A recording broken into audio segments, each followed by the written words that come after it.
Main character చేస్తా ఉన్నా. Cinema పేరేమో అరుణారెడ్డి. ఒకటేమో అరుణారెడ్డి, ఇంకోటేమో operation Aruna Reddy. Welcome to JB ratings. Posani Muralikrishna ఉన్నాడు కదా, ఆయన తీసిన సినిమా పేరుతోనే మెంటల్ కృష్ణ అంటుంటారు. ఎందుకంటే మెంటల్ గా పిచ్చి పిచ్చిగా ప్రవర్తిస్తుంటాడు అని అనుకుంటా. బహుశా ఆయన చాలా రోజులు జైల్లో ఉండి బయటకు వచ్చిన చాలా రోజుల తర్వాత మళ్ళీ వాళ్ళ ఆస్థాన ఛానల్ సాక్షిలో ప్రత్యక్షం అయ్యి త్వరలో అరుణారెడ్డి అనే టైటిల్ తో ఒక సినిమా తీయబోతున్నాడు. అయితే ఆ సినిమా డీటెయిల్స్ చెప్తూ చాలా పవర్ఫుల్ క్యాటరేషన్ తో ఉండబోతుంది. హీరో నేనే అంటే మరి అరుణారెడ్డి అనేది ఆయనే చేస్తాడా? అది ఒకవేళ ఫిమేల్ క్యారెక్టర్ అయితే ఏంటనేది చెప్పలేదు. కానీ దాంట్లో హీరో నేనే, విలన్ నేనే, అన్ని మొత్తం నేనే, ప్రొడ్యూసర్ నేనే, డైరెక్టర్ నేనే అని చెప్పాడు. నేను రాసిన దాంట్లో ఇది one of the best story. ఇందులో మీకు బెస్ట్ స్టోరీ కనపడుద్ది, బెస్ట్ డైలాగ్స్ ఇందులో ఉంటాయి, బెస్ట్ స్క్రీన్ ప్లే. రాజకీయాలు నేను మాట్లాడను, రాజకీయాల జోలికి వెళ్ళను అని చెప్పాడు. కానీ మళ్ళీ వాళ్ళ రాజకీయ ఛానల్లోనే ఆ ఇంటర్వ్యూ ఇవ్వాల్సి వచ్చింది. రాజకీయాలే బ్యాక్డ్రాప్ గా, రాజకీయాలే ప్రధానాంశంగా సినిమా మాత్రం తీస్తానని చెప్పాడు. అంటే ఆల్మోస్ట్ అది అలాంటి సినిమా అని అర్థమైపోతుంది. అతను అలా చెప్పలేదు అనుకోండి. నేనే హీరోని, నేనే విలన్ని, నేనే విక్టిమ్ని, అన్ని రకాల స్టేట్లు ఉంటాయి. అందుకనే నేనే చేసుకొని నేనే డైరెక్షన్ చేయాలని చెప్పి పెట్టుకున్నా. సోషల్ అవేర్నెస్ అవన్నీ ఉంటాయి. ఎంత సోషల్ అవేర్నెస్ ఉందో అంత ఫ్యామిలీ డ్రామా ఉంటుంది, ఎక్కువ ఎమోషనల్ డ్రామా. అయితే నాకు తెలిసినంత వరకు ఈ సినిమా వైఎస్ భారతిరెడ్డి గారు ఉన్నారు కదా, మన భారతీయ వదిన జగనన్న గారి సతీమణి, ఆవిడ కథాంశంతో అంటే ఆవిడ బయోగ్రఫీతో ఆవిడని చాలా పవర్ఫుల్ గా చూపిస్తూ, ఆవిడ ప్రత్యక్ష రాజకీయాల్లో ఏముండరు, జగన్మోహన్ రెడ్డి గారి సతీమణి గానీ అందరికీ తెలుసు. కానీ ఆవిడ కనుసనలోనే అన్ని జరుగుతాయి. చెప్పిందే వేదం, గీసిందే గీత. ఆవిడ ఏం చెప్తే అది జరుగుతుంది. జగన్మోహన్ రెడ్డి గారు అంత అత్యున్నత స్థాయికి వెళ్ళడానికి, ముఖ్యమంత్రి అవడానికి, అంతంత డబ్బు సంపాదించడానికి ప్రతి మగవాడి విజయం వెనక ఒక ఆడదుంటది అంటారు కదా. అలాగే మన జగనన్న విజయం వెనకాల, ఒకవేళ అది విజయం అని అనుకుంటే, అంటే ఆ లక్షల కోట్లు సంపాదించడం కావచ్చు, ఆ ముఖ్యమంత్రి అవ్వడం కావచ్చు, ఇవన్నీ విజయాలని అనుకుంటే ఆ విజయాల వెనక మన భారతనే ఉంది.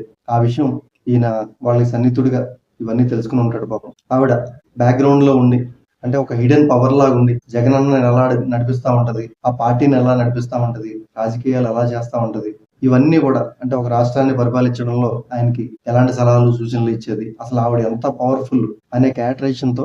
ఎలాంటి సినిమా అంటే ప్రతిఘటన లాంటిది. ఒసే రాములమ్మ విజయశాంతి గారు చేశారు కదా, అలాంటి కథ. ఒక హీరోయిన్ స్ట్రగుల్ ఎట్లా ఉంటుంది విజయశాంతి గారిది. ఒసే రాములమ్మలో ఎంత స్ట్రగుల్ అయ్యి అగెనిస్ట్ గా ఫైట్ చేస్తుంది, అలాంటి క్యారెక్టర్. చూసారా, భారతీరెడ్డి, అరుణారెడ్డి, ఈ లెంత్ కూడా సరిపోయింది, లెటర్స్ కూడా సరిపోయింది. అదే కథాంశంతో పోసాని మురళీకృష్ణ ఈ అరుణారెడ్డి అనే సినిమా తీయబోతున్నట్టుగా నాకు అర్థమవుతుంది. ఇందులో ఎవరు ఏంటి అనుకోలే, నేను ఒక్కడనే ఫస్ట్.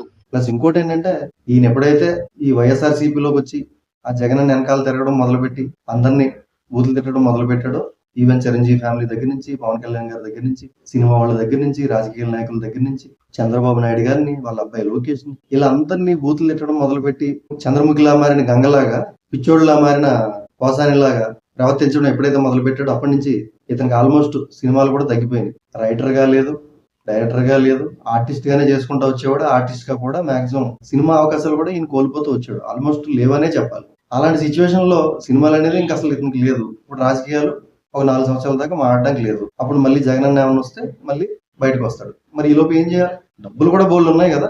ఊరికే చేశారా, ఊరికే బుద్ధులు తిట్టారా, ఊరికే ప్రెస్ మీట్లు పెట్టారా, ఊరికే మాట్లాడారా?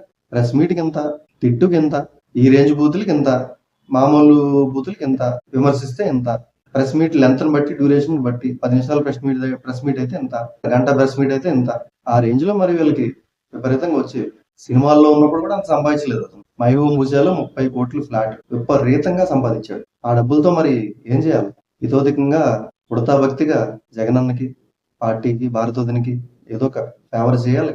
అందువల్ల ఈ సినిమా ఒకటి మొదలుపెట్టాడు, అరుణారెడ్డి అని. దీంట్లో ఆయన పైత్యం, వికృత రూపం అదంతా కూడా ఇంకా మరి కాస్త మనకి చూపిస్తాడు. అదంతా మనం చూసి ఎంజాయ్ చేయాలి, దానికి మనం సిద్ధంగా ఉండాలి. ప్లస్ రామ్ గోపాల్ వర్మ లాంటి వాళ్ళకే ఫైనాన్స్ ఇచ్చి సినిమాలు తీపించిన వాళ్ళు. ఈయనకి ఎవరా?